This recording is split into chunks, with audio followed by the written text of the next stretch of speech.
Welcome to Sweet Life Beat Life. We hope this video helps. In this video, I will explain how to get the Ghost Monkey mod in Gorilla Tag. First, you will need to prepare your virtual reality headset and computer.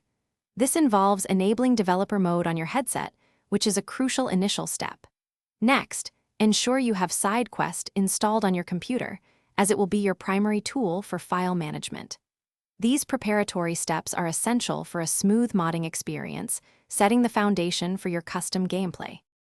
Before diving into the mod installation, let's ensure your setup is perfect. Begin by enabling developer mode on your virtual reality headset. This allows for custom application sideloading.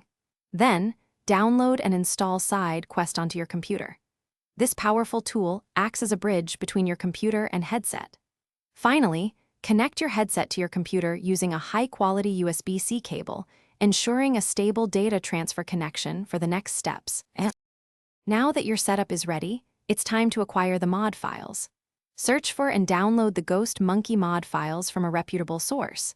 Once downloaded, open SideQuest and navigate to your headset's file system. You will need to locate the specific folder for Gorilla Tag within your headset storage. Carefully transfer the downloaded mod files into this designated game directory, ensuring all components are placed correctly for activation. With the mod files transferred, you are almost ready to play. Double-check that all Ghost Monkey mod files are securely placed in the correct Gorilla Tag game folder within your headset. Once confirmed, simply launch Gorilla Tag from your headset. The game should now load with the Ghost Monkey mod activated, offering you a brand new way to experience the game. Have fun exploring your enhanced virtual world. Thanks for watching. Consider subscribing if we helped you.